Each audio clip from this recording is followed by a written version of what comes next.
Chapter 4. The Noble Jester. As Finn's wealth and influence grew, so too did his ambition. Gold, secret alliances, and carefully placed rumors had raised him from obscurity into something almost resembling power. But gold alone could not lift him to where he longed to stand. Not at Isolde's side, not in truth. Not in the eyes of a kingdom that measured worth by bloodlines and titles. Finn knew this with painful clarity. To dream of Isolde was to dream of the impossible, unless he changed the rules of the game. He needed more than money. He needed a title, a name written not in Jester's ink, but in noble script, a name that could stand unflinching beside a queen's. But titles were not easily come by, certainly not for a man of low birth. They were granted by kings, inherited through generations, or won through bloodshed on the battlefield. Finn was no warrior. He had never trained under a master-at-arms. He had never learned swordsmanship beyond the theatrical flourishes expected of a court entertainer. Yet the fire inside him refused to dim. And then one day, almost as though fate itself leaned down to whisper into his ear, he overheard news that sent a spark through his very soul. A tournament was to be held in honor of the Queen's birthday. A grand spectacle. A celebration of Arvindale's prosperity. A gathering of knights, nobles, champions, and warriors from every corner of the kingdom. And the prize? A barony. A title complete, with lands, income, and, most importantly, a seat on the royal council. It was the kind of prize that changed a man's life, the kind of prize tales were written about, the kind of prize that could raise a fool to noble status with a single victory. Finn listened to the announcement from behind the council pillars, where jesters were permitted to linger unnoticed. Nobles murmured with excitement, knights boasted loudly, already speaking of glory and triumph. But Finn heard something different. He heard opportunity, dangerous, unlikely, reckless opportunity. Yet still, his pulse quickened, his breath shortened, his mind raced. A barony. For him it was nothing short of salvation. But the tournament would be vicious. Hundreds would enter.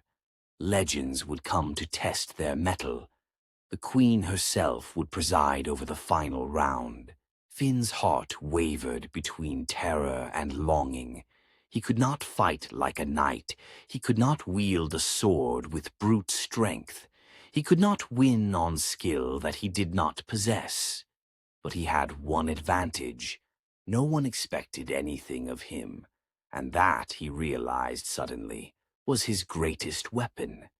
That night, under the cloak of darkness, he sought Lucian. He found the fallen noble in the dim corners of an emptied wine cellar beneath the palace, their unofficial meeting place. Barrels lined the walls, the air thick with the scent of oak and aging spirits. A single candle flickered on a crate between them, its flame distorted in the dusty glass of a half-empty bottle. Lucien looked up as Finn approached, his sharp eyes reflecting candlelight like a predator's. "What trouble weighs on your mind?" he asked. Finn inhaled deeply. "The Queen's tournament." Lucien's brow arched. "And what of it?" "The prize," Finn said quietly, "is a barony." Lucien froze, not in shock, but in measured calculation. He leaned forward, resting his elbows on his knees. "You speak as though it concerns you," Lucien said. "It does." Lucien stared. The silence grew heavy, like the cellar walls themselves were listening. Finally he spoke. "Finn, you cannot be serious." "I've never been more serious," Finn replied, jaw clenched. Lucien exhaled, long and slow. "You are clever, quick, sharp. But this is not a game of riddles. It is a clash of steel." "Steel can be avoided," Finn said, "and brute strength can be turned against itself. I need only survive long enough to win. Lucian's eyes narrowed. You would gamble everything. Your life, your freedom, for the chance at a title. Finn hesitated. Then he answered the truth. For her, he whispered. Lucian's expression softened for only a heartbeat, something like pity flickering across his features, before he masked it with calculation once more. You will need more than wit, Lucian said. You will need strategy. Then teach me. Lucian studied him long and hard before speaking again. So be it, he said quietly. We ride a dangerous road, you and I. What followed were weeks that tested Finn's resolve. Lucian was merciless. If a lesson could bruise him, Lucian taught it. If a tactic could confuse him, Lucian explained it twice. If a trick could save him, Lucian drilled it into him until Finn dreamed of footwork and feints. Your strength is your weakness, Lucian said one night, circling Finn with a wooden sword in hand. Which means you must make it their weakness, too. Finn dodged a blow that whistled past his ear. Easy to say. Impossible to do, Lucian taunted. If so, withdraw now. Finn's eyes flared. He lunged, clumsy, reckless, but determined. Lucien parried with elegant ease. You cannot fight like a knight, he said, so fight like a jester. Meaning? Unpredictably, Lucien attacked again, forcing Finn to twist, duck, stumble, and slide across the training circle. Use your size, Lucian said. Use your agility. Use their arrogance. Let them think you weak. Let them underestimate you. Every knight expects strength. Give them chaos. Finn grinned, despite the sweat burning his eyes. Chaos I can manage. Lucian cracked a rare smile. The night before the tournament, Finn sat alone in his small estate, the first true property he had ever owned. The walls were simple, the rooms modest, yet the feeling of ownership filled him with quiet pride. He looked at his reflection in a polished silver platter. No bells, no paint, no motley. Only his own tired but determined face stared back at him. He traced his fingers over his cheekbones, seeing himself without pretense, without disguise. Who was he now? A fool? A noble-to-be? A dreamer? A threat? He didn't know. He only knew one thing. He would fight. He had to. For her, he whispered. The day of the tournament dawned with roaring fanfare. The capital swelled with visitors from every corner of Arvindale. Merchants set up stalls bursting with pastries, roasted meats, ribbons, trinkets, and cheering horns carved from ram's bone. Children ran through the crowds, waving miniature wooden swords. The tournament grounds were colossal, an open arena encircled by stone stands where thousands gathered. Banners bearing Isolde's crest fluttered in the wind. Trumpets blared. Nobles entered in jeweled armor, each seeking glory. Knights strode confidently, weapons gleaming in the morning sun.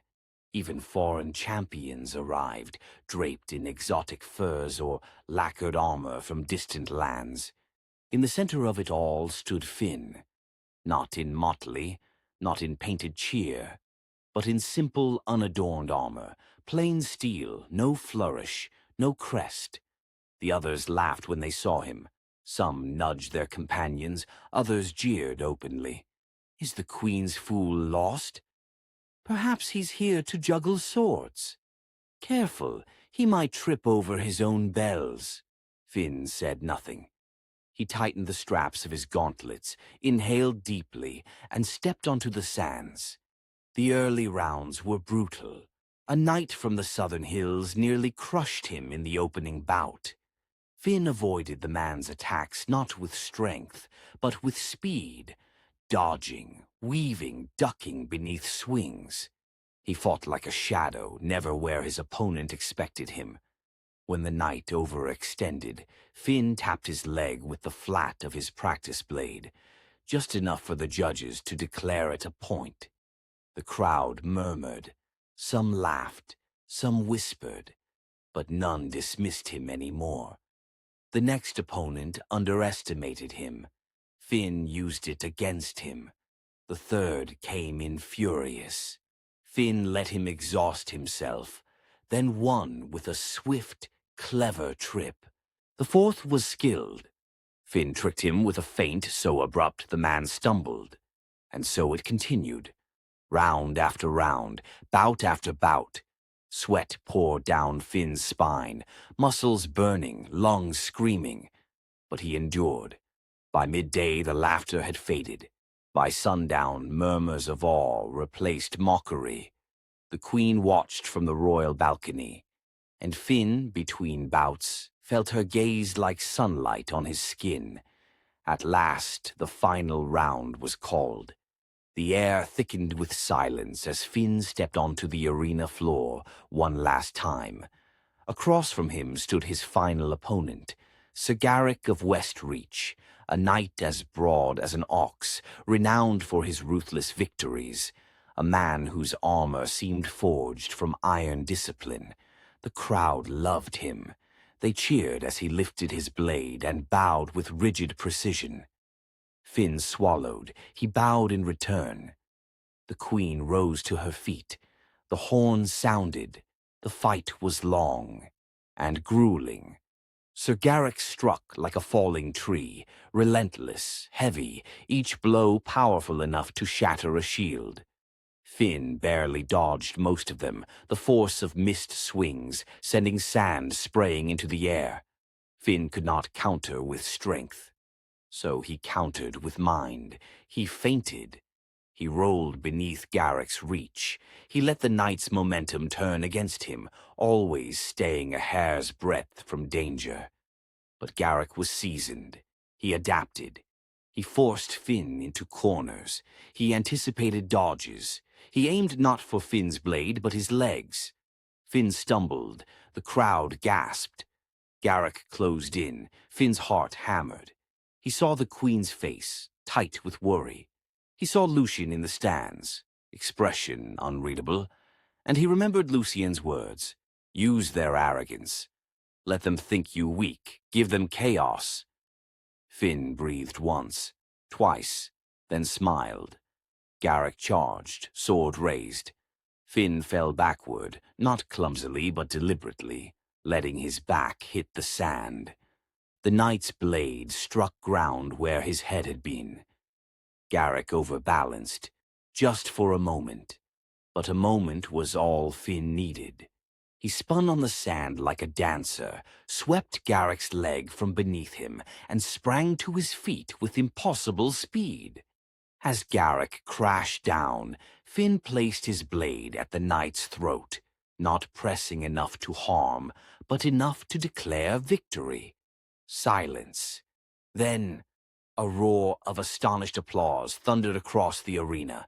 Finn remained still, breath trembling, blade steady. The judges conferred. The herald lifted the banner. Victory! Finn of Arvindale! Cheers filled the arena. Nobles stared in stunned disbelief. Men who once mocked him now shouted his name. But Finn saw only Isolde. She stood at the balcony railing, hand pressed to her chest, tears glistening in her eyes, not of sadness but of something far deeper, pride, relief, awe. She looked at him as she had never looked before, as a man, not a jester. When the crown's steward stepped forward and announced Finn as the new Baron of Briarhold, the crowd erupted again. Lucien's satisfied smile told Finn everything. The gambit had worked, the board had shifted, and Finn, no longer just a jester, had taken his first true step toward the impossible, toward her.